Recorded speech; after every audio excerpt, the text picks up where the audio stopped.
Yeah, so good evening, everyone, and thank you all for joining in. And This program under the SME Express series, we have conceptualized almost 3 months back. We thought that let's do some work around educating SMEs on how to build better business practices.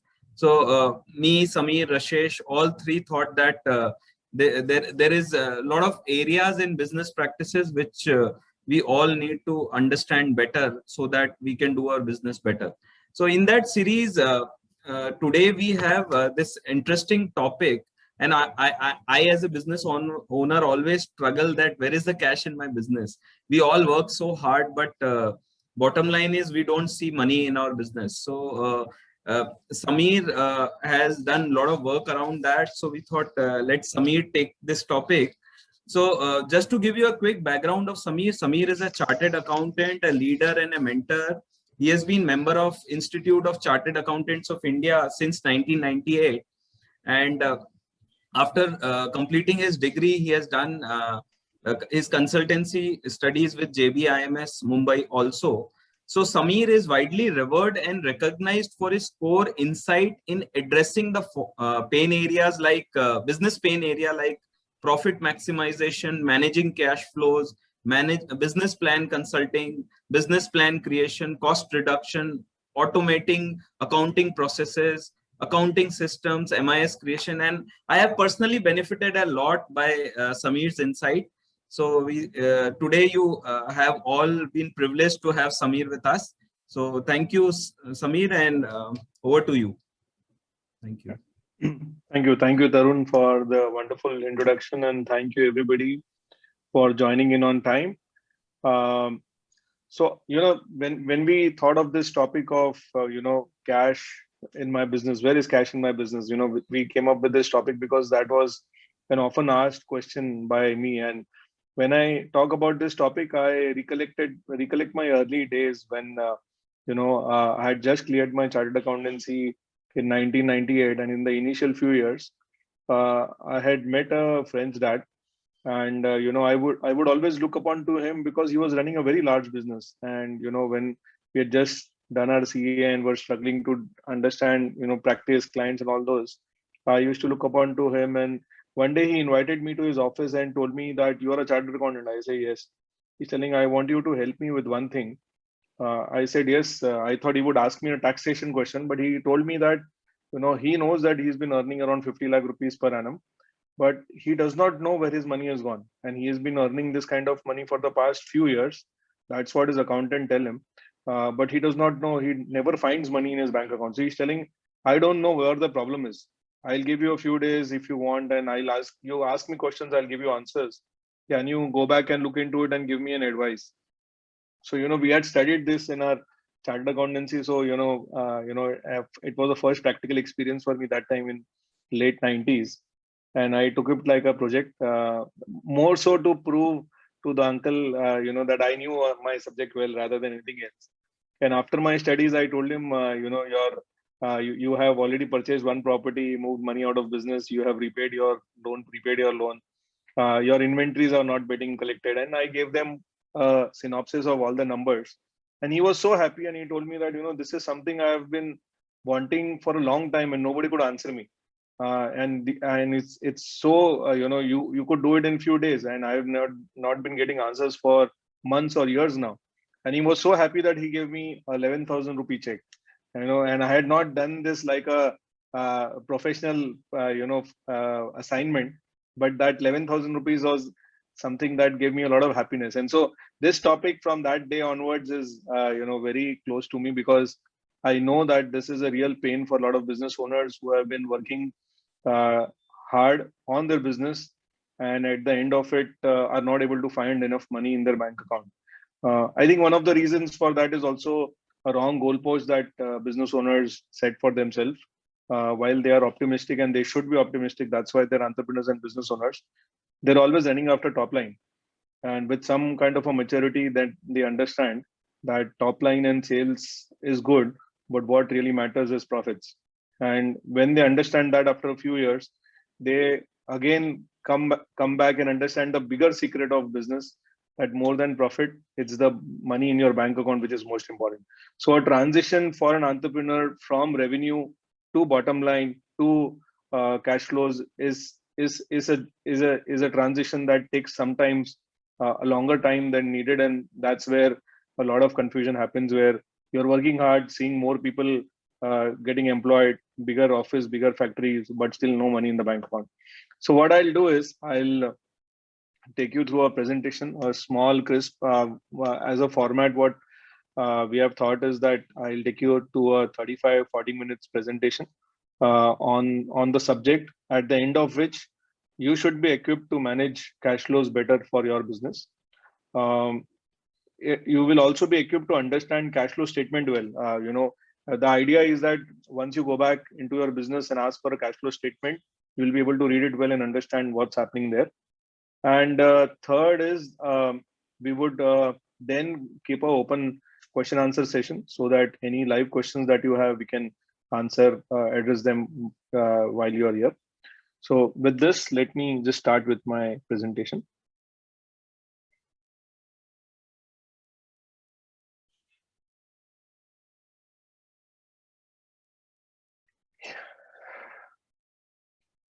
Tarun, you're on mute if you are telling something. Tarun? Yeah, I'm saying there is a running chat box. You can all share your questions in the same, as well as there is a Q&A section also. So please keep posting your questions. We'll see based on the time availability, we will try to take those questions. Thank you. Sure. Thank you, Tarun. Yeah, so this is our firm name. And so where is the cash in my business? Like I said, this is the topic for the day, and we are going to be discussing more on this. And this is how entrepreneurs are. They work so hard. At the end of the day, they think that if I have to call my banker for an additional term loan, or if I have to think twice before taking a good vacation, then what's the effort of working so hard? So there he is. I work so hard, and I've done so much business, but where is cash? So before we go to the best practices, it's important to understand the reasons why businesses have cash flow problem. Because once we have identified the reason, we have awareness of the reason, finding solutions is pretty easy. So first and the most important reason is we don't have enough profits in the business. Okay, so while people say that I have a cash flow problem, the real problem is that you don't have enough profits in your business. It's very difficult for a business owner to accept that fact that his business is such that he's not making a lot of profits, because he finds that if his competitor is doing that kind of a business and making money, then so does he. But a lot of times people are so focused on top line that they add on to a lot of cost. They have, if people in service industry have bench where they, in anticipation of business, they have a lot of people employed. In case of product companies, they have huge capital expenditure happening, or they have more than they have a larger capacity and a lower business. So what it leads to eating up a lot of your profits.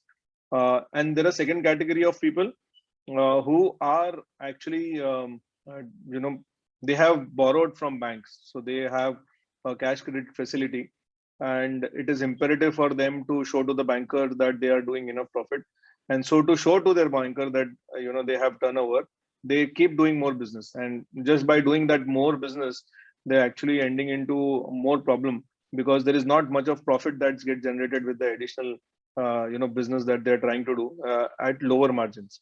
So first and foremost is the reason not enough profit, then that needs to be addressed.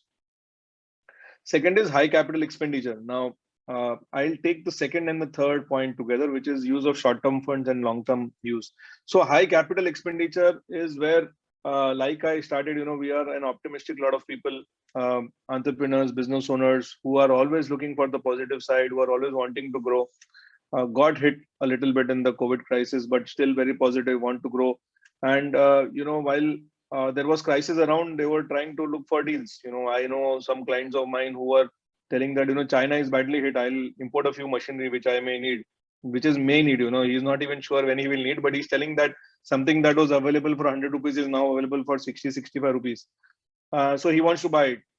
So my question to him is whether this machinery is going to add to your sales, or does it reduce the cost of your production? Because unless we get that answers, we as CFOs of companies or outsourced CFOs are very non-emotional about businesses. While a business owner may be very emotional, we are very non-emotional, and we ask tough questions in terms of why is this expenditure needed.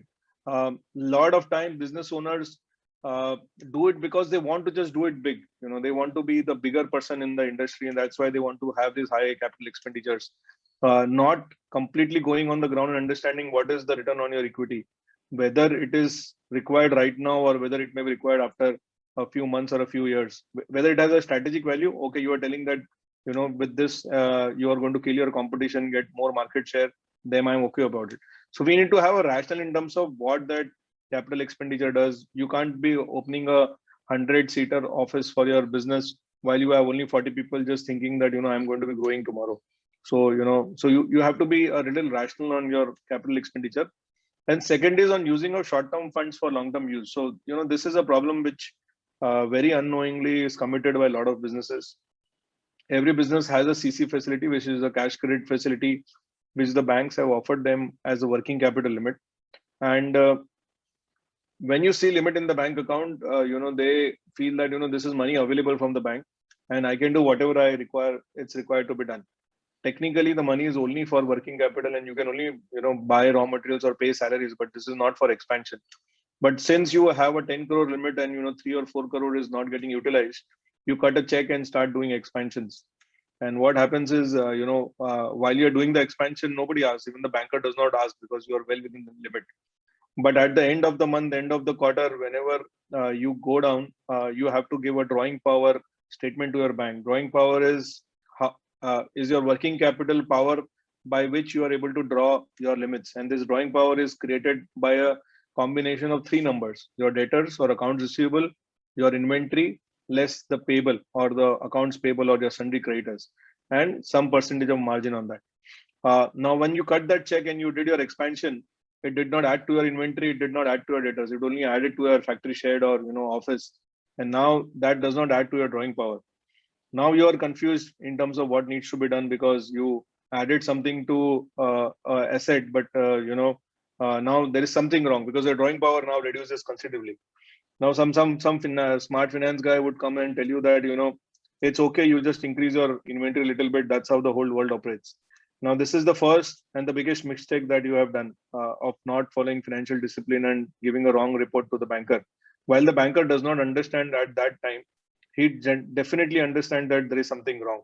And we have had some cases in the last 1 year where bankers had approached us and told us that this used to be a very good account of mine. There is some problem here.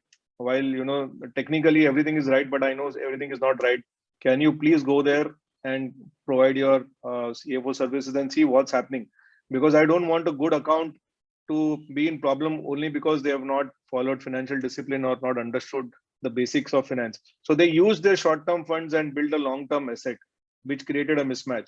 So that's what a lot of businesses don't understand while doing it, but they get into that trap of using their working capital, and hence they always have cash flow problems. So this is a good profit-making business which can get stuck into cash flow problems because of not understanding the basic of financial discipline. High inventory, high inventory again looks it looks a very simple thing in terms of high inventory can suck cash flows, but while a person is doing business on a day-to-day basis, he does sometimes find it very difficult to understand that he is building on inventory. These are specifically people who have some buying power in their hand. They have some limits in their bank account. They approach a vendor and you want to buy 1,000 products, and he gives you a rate, but the vendor is a smart chap and he tells you that if you buy 10,000, I'll give you a 10% discount. Now my entrepreneur friend, my business owner friend thinks 10% discount, bechunga tabhi kya paisa kamane, let me earn money today itself. So he goes out and buys 10,000 units, not knowing when this 10,000 units are going to be consumed or sold. And thus it just builds onto our high inventory. As finance people, we consider cost of even bank funds, even if you have a cheaper CC limit, to be at least 15 to 18%. So if for 6-7 months your inventory is in your warehouse, you have lost the entire 10% that you wanted to make, plus you just carried somebody else's inventory in your books. A similar problem comes, for some other businesses which are into distribution. You are distributors for big brands, white goods like Samsung or other brands, or you are distributor for foreign brands who are coming in India. Now these distribution companies have a lot of pressure in terms of their targets. So by the end of the month, end of quarter, or end of financial year, a lot of material is pushed just to meet targets, or show that things are all good, and that's what leads to a lot of high inventory. So I'm telling you that when you're in your business completely, these are mistakes which are very common. It's only when you come on your business and look upon to your numbers that you identify that, yeah, my inventory has gone up and I need corrective actions. High receivable. Now this is a bigger problem because this impacts the service industry. While inventory is not a problem for service industry, high receivable is a problem which I have seen in a lot of service industries, while the product industries also suffer from this. The problem here is not about money not coming in time. The problem is that there are not enough systems and processes built in the business from invoicing to collection. First of all, there are certain businesses which have a long inventory cycle. These are businesses which are either building machinery, or these are projects which take time to complete. So when is it, like some software companies have milestone based billing. Now there has to be a communication between the delivery team and the accounts invoicing team in terms of when invoice needs to be raised. Because if the invoices are not raised on time, every company on the other side, your customer, has a cycle based on which they make a payment. It could be a weekly cycle or a fortnightly cycle. You miss that day, or you miss that next payment cycle. Second is, there is a big problem in a lot of organizations that I have seen in terms of who owns the receivable bit as a KR key result area, whether it is the sales team or whether it is the accounts and finance team. Sales team like doing business. They are given targets. They sit with clients. They will have tea, coffee. They will go out and have dinner, and they want to sell goods, but they don't like asking for money. That is something where we have seen that a lot of sales teams don't enjoy asking for money, and that's where and they feel that it's a duty of the accounts and finance team, and accounts and finance team feels that we don't have relationship with your customers, so we don't know. If we become too harsh, don't come back and tell us that your customer wasn't happy. So it's a piece which sometimes drops in between. Some people have exclusive collection teams which are taking care of collections, but we have seen that in more cases it's a problem because systems are not set well in terms of when the invoice will be raised, how it will be sent, how the collection process happens, who will go do a call, when the call will happen, or when is it that the money is expected. So there is a problem with the system here rather than problem with the customers. So next is non-business utilization, and I'll take the next point together, and which is unrelated investments. Now, again, what happens is generally, while we are all doing business, after a certain size of business, we feel that my business has a lot of bottlenecks. This is a mindset where a lot of business owners, when they move from one level of scaling to another level, do find roadblocks. But they find that the businesses around them are doing very well, and those businesses are very good. This is like seeing the grass on the other side is always greener, and so you want to invest some amount in some other business or start some other businesses. I have seen a lot of engineering companies going into a completely non-engineering kind of a service industry, or non-business utilization, wherein people, while they want to take fancy big houses, they sometimes don't understand that my business is separate and I am separate. They would dip into the money that they would have invested in business, move it out and buy a bigger house for themselves. Now your business cannot take this jerks of money being pulled out of the business at one go. You would have invested that money over a period of 5, 7, 10 years into the business, and business would have scaled. And in one jerk, if you pull that money out, you will have a cash flow problem which will take some time to get repaired. So I'll give you a real case that has happened. We used to have our clients who were in the education industry, from the coaching classes background, and in the education industry you get your fees in advance. That was what used to happen that time. I'm not sure what happens now in the online world where the kinds of Baijus have come in.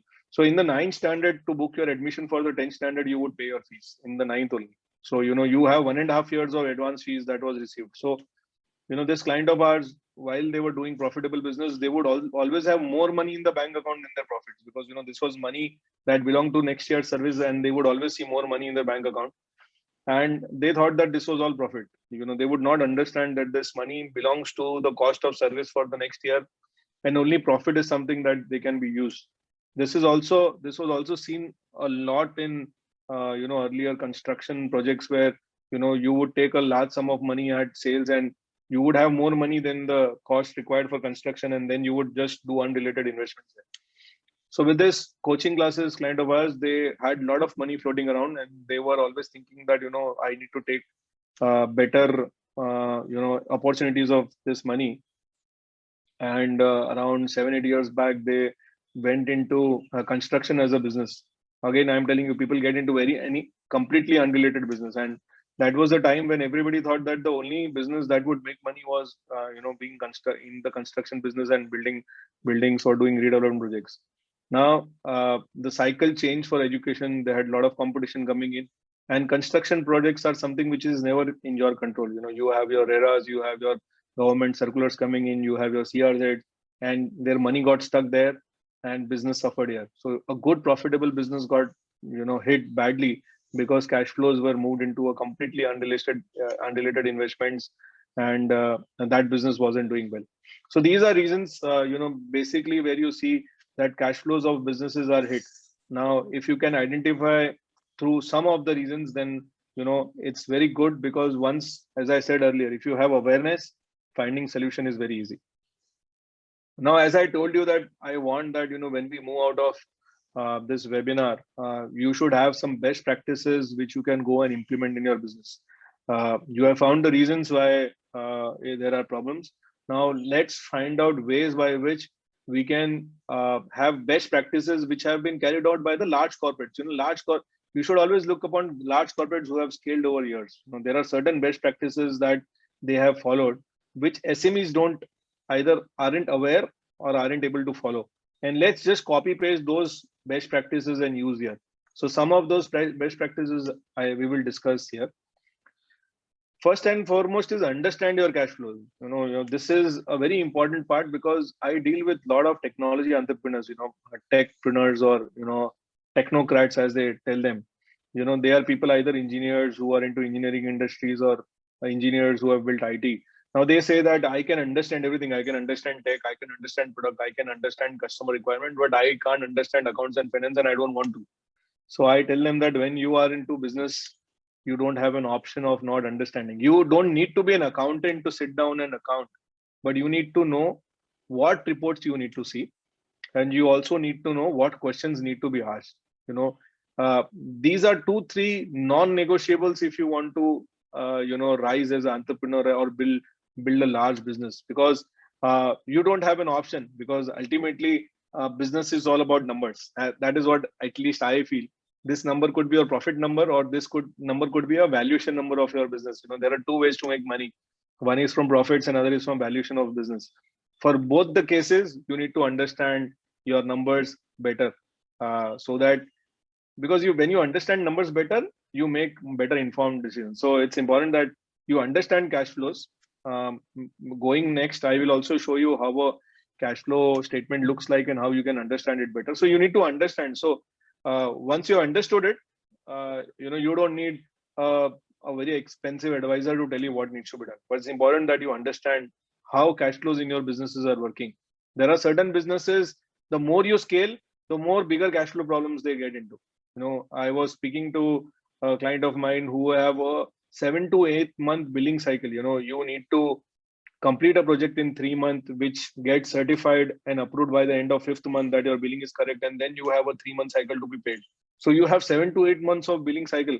Now, the more you scale this business, the bigger problems you're going to have again. So there are some cash flows issues which are related to your industry.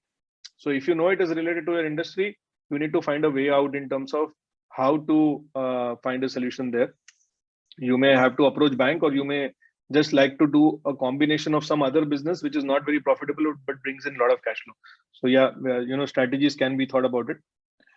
Second is use forecasting methodology weekly, fortnightly, monthly. Okay, so this is a very important, very simple thing. You have a specific format in terms of what is the money that is expected to come this week, this fortnight, this month. This sheet should be prepared and given to the business owner every month and should be reviewed every week.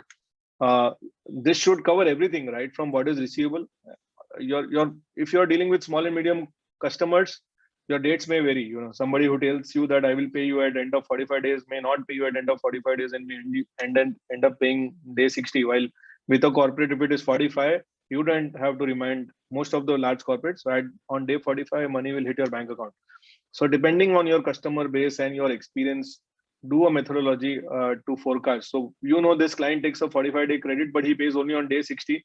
So in your forecast, just keep it day 60 while your collection team is collecting is chasing them on day 45, but for your forecast keep it day 60.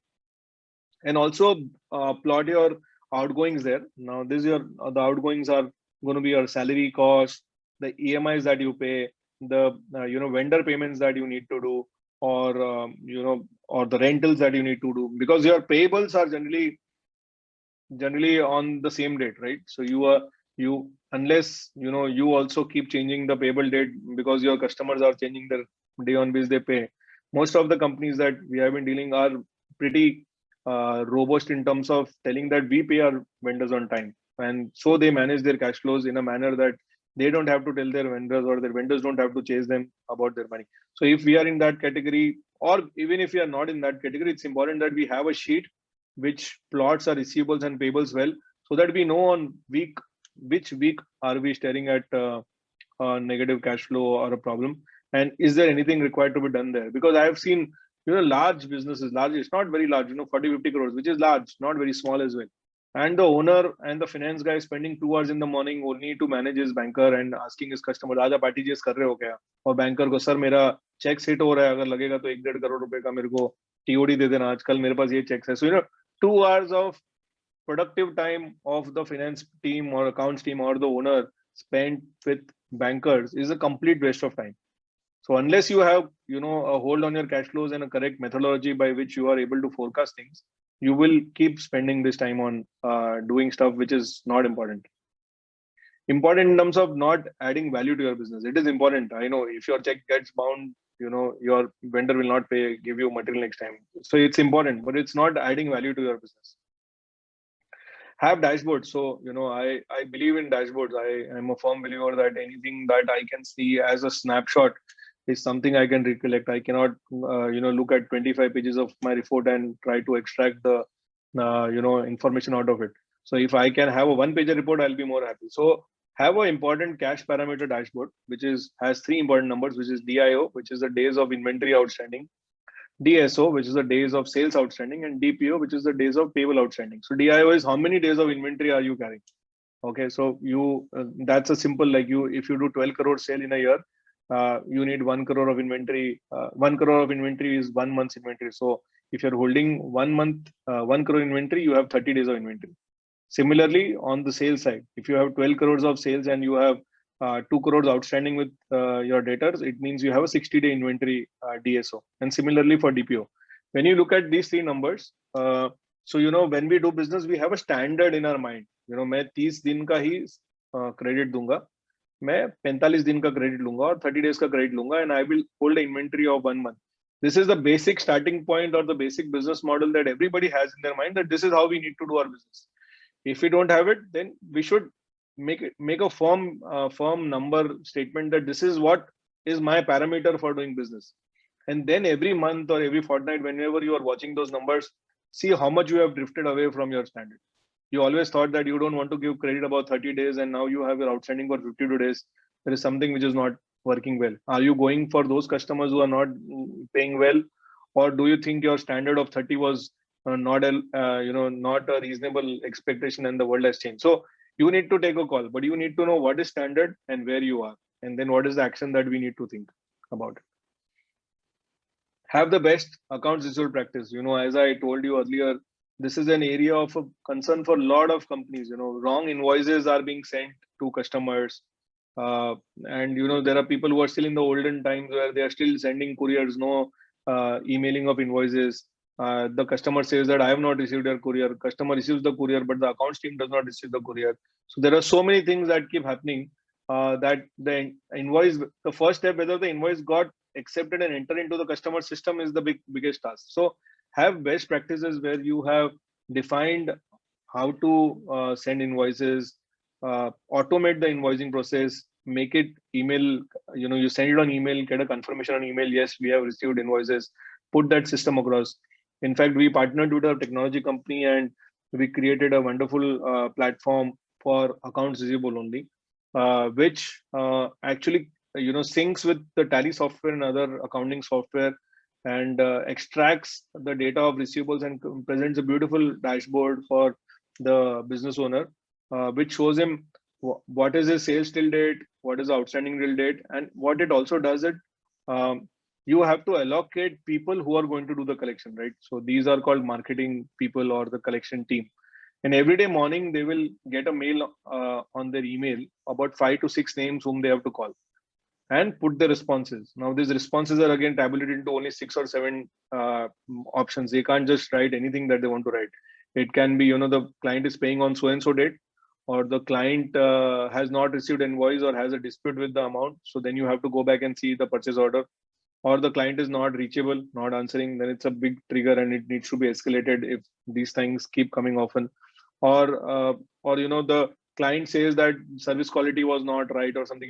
Only 5 6 bucket items which they can reply, and out of those responses you can bucket responses, and then you can allocate to teams to take care. If it's related to invoicing or amount not being right, the accounts and finance team will go and look into it. If it is related to service, the service team goes and looks into it. If the person is not reachable multiple times, the senior most guy who is in touch with the customer will pick up a phone and try to see what's happened. And if he's giving a date, it goes into forecasting. So you as a business owner, you get a lot of sense in terms of what's happening. We used to have a customer who had 1575 lines of receivables, and as any business owner, you would never have the bandwidth to go beyond 100 125, because you have so many other things to do, because they had smaller billings going to multiple customers. So he would never be able to control his receivable. He would always be frustrated in terms of why is this money not coming on time. So when we got into the things in a deeper manner and understood what's actually happening, put some automation there, we found that there were at least 70 or 60 customers where the contact details are only not clearly available in their SAP system, which meant that they were never contacted by anybody in the organization to get money. And we were thinking, why is money not coming on time?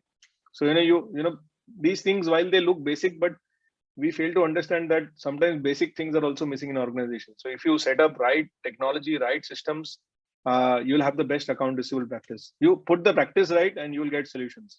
There will always be clients who will not pay on time, but the bigger problem is systems and processes. Clients is a smaller problem. If I have to quantify, 75% of the problem is system and processes, 25% may be the customer. So we should just shift a little bit of our mindset and try to correct our systems and processes.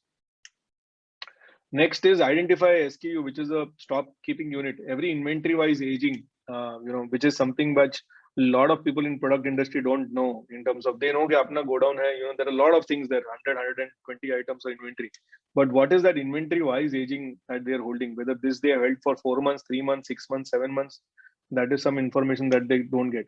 In fact, if you are able to get an inventory wise profitability, it is a eye opener for the business owner. For a lot of our clients, we try to identify inventory wise. You bought this inventory at 100 rupees and sold it at 120 rupees, and you sold 100 of these in the year. So how much money collectively you made out of this inventory item. So as much as how much money you made from a customer, if you are able to get to know how much money you made from one inventory item, again I'm telling you, these are information which opens creative doors for the business owner. If this was available to me, I would have just pushed a little bit more thrust on this item. I thought this was not a very profitable item. There are things which entrepreneur feels that very is profitable, and there are things where he actually turns out to be profitable, which can be seen only in numbers. Matching funding to your cash obligations. So this is similar to what we said. If you have funds required for your working capital, do a CC facility. If you're buying a machinery or an office, take a term loan. Wherever there is an option to give LC, don't give check.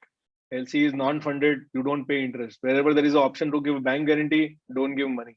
If you are an exporter, use foreign-based funding limits. LIBOR is somewhere around 0.2, 0.3%. If you're an investor, if you're an exporter, or there are schemes available for some importers as well, you can get very cheap amount foreign exchange limit. So match your funding to your cash flow obligations. There is no one thing that fits everybody. So I know this is not a subject that every business owner would know in detail, but a little bit of conversation with some finance specialists, a little bit of conversation with some bankers will help you. In fact, there was an example, a small company, not very small again, 35 crore top line, 6 crore banking limit. They were 100% exporters to the Gulf area and were using cash credit facility. They were banking with Punjab and Maharashtra Bank. And we told them that, why don't you take PCFC, which is a packing credit in foreign currency? And we approached the bankers and they told, okay, you take it. At that time, it was 3.25%, while a packing credit that they were using in Indian currency was 9%. So we asked the bankers, why didn't you offer this earlier to our clients? So he's telling they never asked for it. So, they are as casual about it. Tumne manga nahi, maine diya nahi. So, it's very important for us to understand our cash flow obligations and match our funding according to that. Have a financial cushion. As much as we do planning, as much as we do budgeting, as much as we make spreadsheets, world does not work as per a spreadsheet. So you have a financial cushion of certain amount kept in a liquid fund or FD, which you also don't remember that there is money put there. So these cushions are important for times like COVID, when you want to pay salaries to your team, but you don't know where the money is going to come from. So have a financial cushion always, and plan your growth strategically. Okay, so again, you have big plans. You don't have big plans. You have bigger plans, but just match those bigger plans with money. When people make their plans for growth, they think, where is the team going to come from? They think where the customer is going to come from.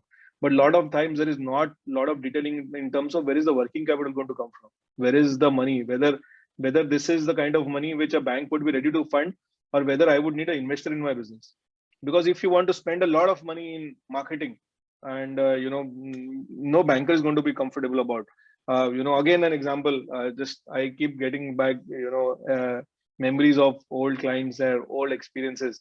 So there was a client of ours who was into white good, not white good, but kitchenware manufacturing, and he was very ambitious, and he should be. But he then sponsored a few, television soaps on TV and spent crores of rupees in marketing, thinking that the brand will just pick up and there'll be demand all over India for that brand. The brand did pick up there a little bit, but there was problem in his distribution cycle, and actually the goods couldn't reach there. And all the money spent on the building that brand actually got wasted. And this was bank's money, and it was really fatal for that business. So, when you're growing strategically, decide what is the kind of money that you need, and then what is the right source for that money. Is it equity? Is it debt? If it is equity, can you get more money, or do you need investors? If you need investors, think about it beforehand. You don't, get money when you want. You should go and ask money when you don't want. It is easier to get money or plan to get money at the right terms. So these are the best practices that you need to have for managing your cash flows. And I'm sure if you are able to pick some of them, it will give you wonderful results on the ground. What I'll do is I'll just show you how to read a financial statement.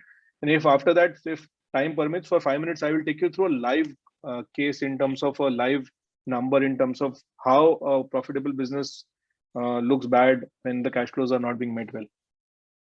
So cash flow statement generally has 3 parts to it. One is operating activities, cash flow from operating activities. This is the profit that you generate from your business after you have made the sales and made all the expenses. And then some amount of the profit goes for, debtors, inventories, you have some creditors. So after debtors, inventories and creditors, what is the net inflow or outflow that's happened from operating activities? So that is, from the broad business that you have done, how much cash flow got generated, which is what it says from operating activity. Investing activity, it means how have you used your money to create investment for creating future positive cash flows. Now, this investment are in fixed assets of the company, like land, building, machinery, or in investment like mutual fund or something. Where have you done your investment? So that I made X number of profit. Out of that, I bought a machinery of so and so amount. I put so much amount in mutual fund. And then financing activity. Financing activity is the liabilities that we take. We borrow from bondholders, banks, debentures, or So how much money did we borrow or how much money did we repay in the year? When I was talking about the uncle in the business, this is what he needed. You earned 50 lakh rupees from your business, but you bought property of 65 lakh rupees and you repaid loan of 20 lakh rupees. So effectively you will never see money in your bank account, but there has to be somebody who needs to explain that in terms of numbers. So that's cash utilized in investing and cash utilized in financing. This is a simple cash flow statement. So cash from operating activities is like your EBIT, which is your earning before tax, which is added by depreciation, because depreciation is a non-cash expenditure. And then there is a increase in accounts receivable, decrease in accounts payable. So net on a 4,89,000 of profit, I have made a operating cash flow of 2,69,000. Now, where has that money gone? I have sold equipment, so I've got another 89,000 coming in. I've sold land and I have purchased equipment. So effectively, I have got an inflow even from investing activity because I have sold some assets, and that is to the tune of 1,36,000. And then in my financing, I had paid dividend to the owners, 90,000. Best thing to do. Owners need dividend, and 2 lakhs is the repayment for bonds. So I have reduced my liability. So effectively, in that year, even after reducing my liability, I have still got a 1,15,806 of positive cash flow. Earlier, I had 3,19,000. So now I have a cash buffer of 4,35,000. So this is a simple sheet. If you as a business owner looks at it, you will enjoy knowing what the fruits of your work is. Quickly, I know I need to keep some time for question answers, but unless I show you a real case, I think the talk will not have that much effect. So I will just shift to a real case right now, and then we'll keep it open for question answers.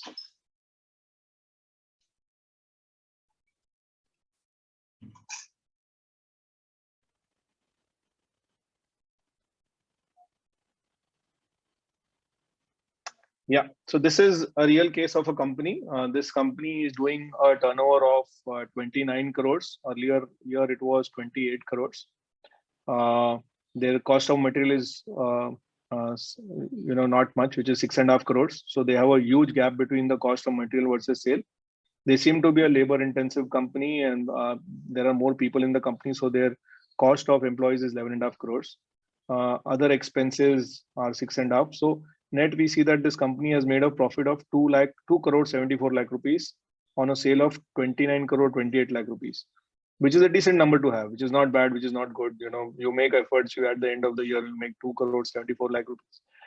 It's not bad. So this company, on all the efforts that they have done, they from last year 28 crores to this year 29 crores, they were at a 2.4 crore profit. They moved to a 2.7 crore 74 crore profit. So with the increment of sales of around a crore, they have made 30 lakhs of additional profit, which again shows that company is being managed well, because with every increase in your turnover, your margins should expand.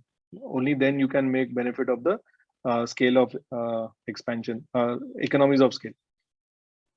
Now we'll go back and see the cash flow statement of this company.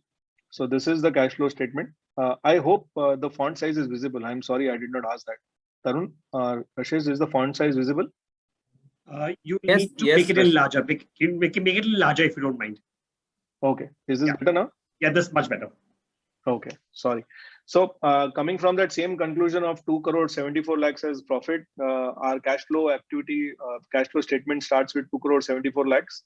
And we add back depreciation. Like I told you, depreciation is not a cash expense. So now my cash profit is 4 crore 7 lakh rupees. I'm a happy person. 4 crore 7 lakh rupees of cash profit. I want to see it in my bank account.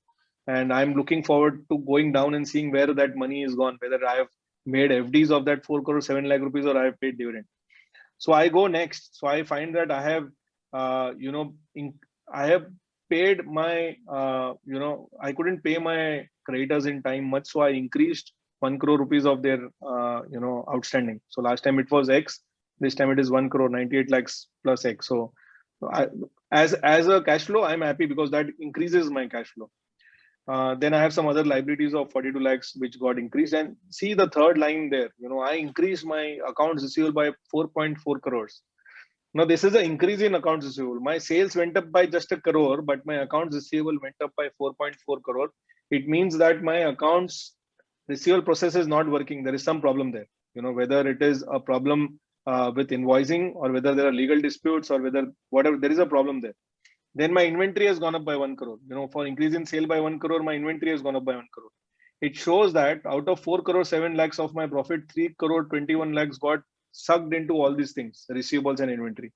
Now what is left with me is 86 lakhs. Okay, I'm still happy. I still have 86 lakhs. But go to the next line and government says, what, you made profit of 2 crore 71 lakh rupees, you give me tax of 81 lakh rupees. Now government has taken away this 81 lakh rupees of tax. So now after doing 30 crore of turnover, what remains with me is 4.5 lakh rupees. So I will feel that actually I have not worked in this year.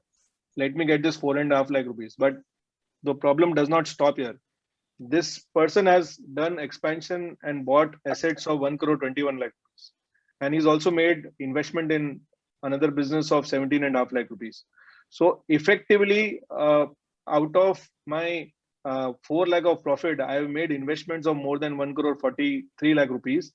And so I had to borrow loan of 1 crore. When I had shown you the earlier statement that I did 29 crores of profit and 2.74 crores of net profit, we would not have thought that I would have to take additional loan in this business to keep going. So I had taken additional loan of 1 crore.